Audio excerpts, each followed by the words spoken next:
Assalamualaikum warahmatullahi wabarakatuh. Salam guru penggerak. Ibu Bapak guru, kali ini saya, Sumarmi, calon guru penggerak angkatan 6 dari Kabupaten Gunung Kidul, Daerah Istimewa Yogyakarta, akan menyampaikan demonstrasi kontekstual praktik segitiga restitusi. Segitiga restitusi adalah suatu proses dialog yang dijalankan oleh guru atau orang tua agar dapat menghasilkan murid yang mandiri dan bertanggung jawab. Proses dialog ini terdiri dari 3 langkah, yaitu menstabilkan identitas, validasi tindakan yang salah, dan menanyakan keyakinan. Berikut ini penerapan segitiga restitusi untuk menangani kasus yang dialami murid-murid saya.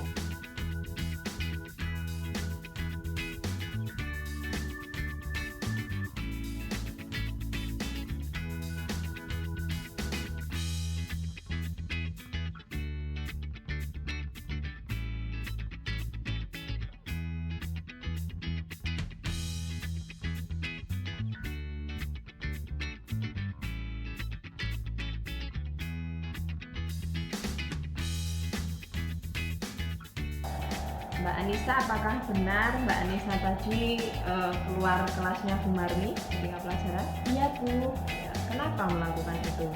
saya lapar Bu, tapi tadi pagi tidak sempat sarapan. Oh, ya begitu.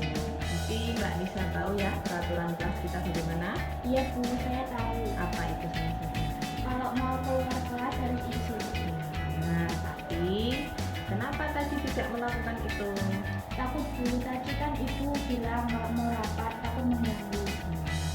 Nggak lapor juga atau izin juga ke ketua kelas ya tadi? Tidak Bu, Kenapa? saya takut kalau Ibu Marni marahin saya.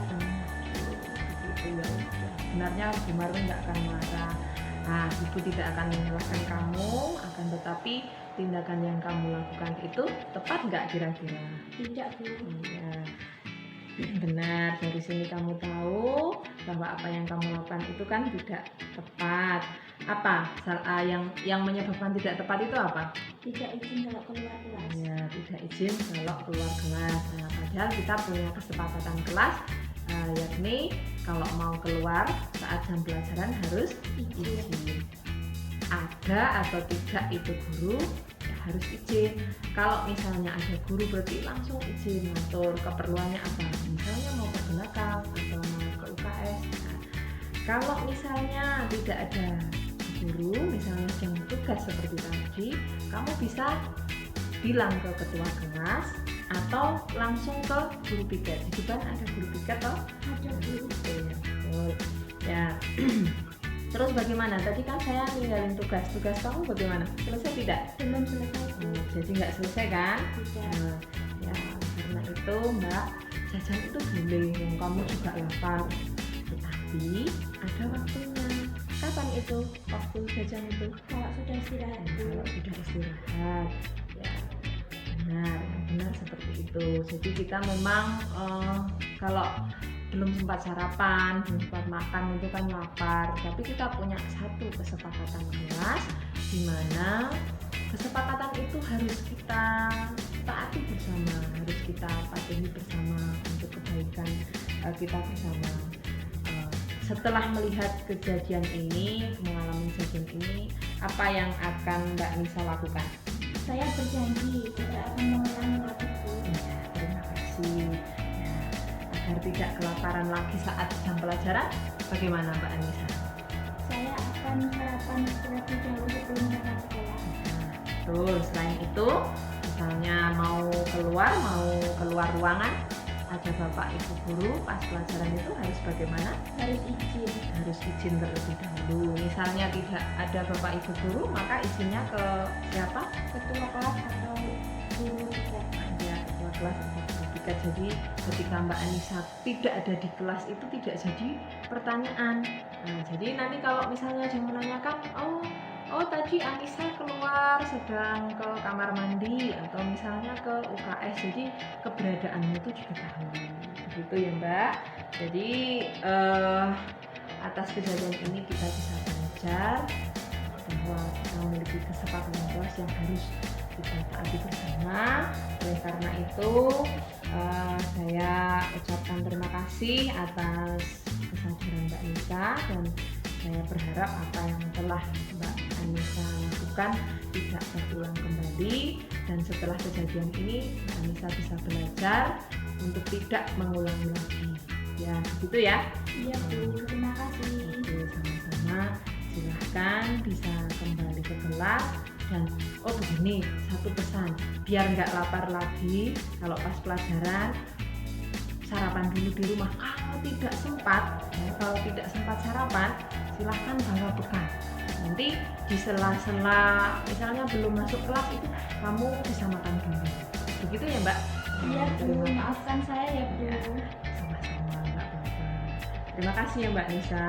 Iya. Silahkan kembali ke kelas. Ya, oke.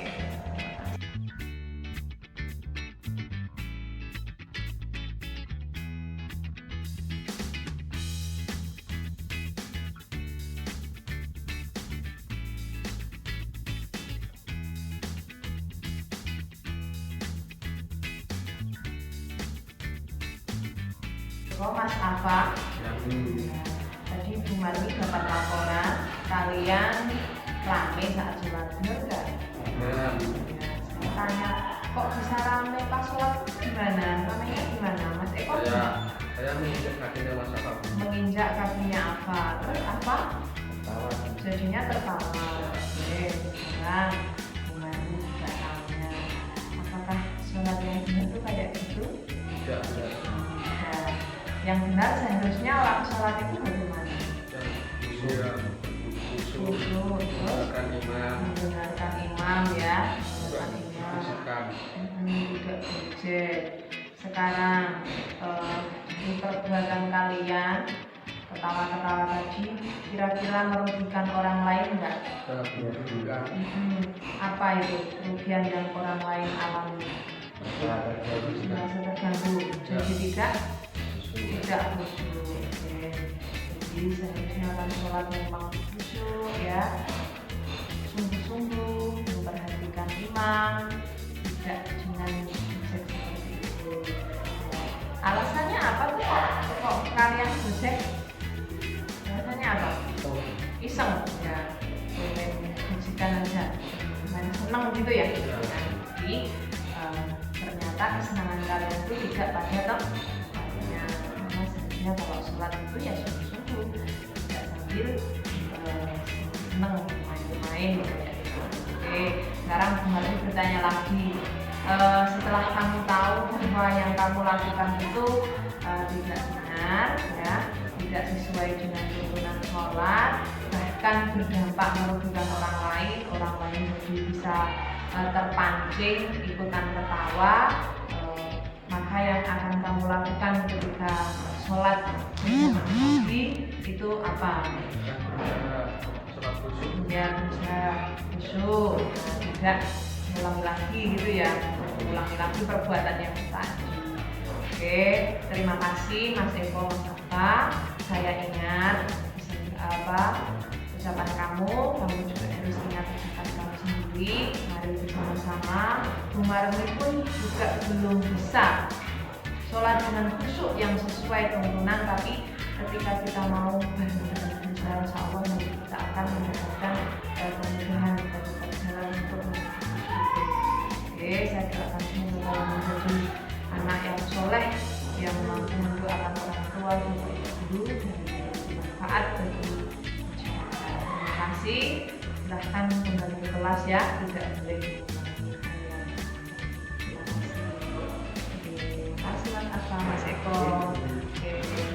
Mbak Anissa, kita tadi telah praktek menyelesaikan sebuah kasus dengan menerapkan segitiga restitusi. Sebagai seorang murid, apa tanggapan Mbak Anissa dengan penyelesaian kasus seperti tadi? Penyelesaian kasus seperti tadi menjadikan saya menyadari kekeliruan saya serta membantu saya menemukan solusi atas masalah yang saya hadapi. Terima kasih Bu, sukses selalu. Demikian tadi praktik penerapan segitiga restitusi yang telah saya lakukan. Terima kasih, semoga bermanfaat. Salam dan bahagia. Billahi taufik wal hidayah. Assalamualaikum warahmatullahi wabarakatuh.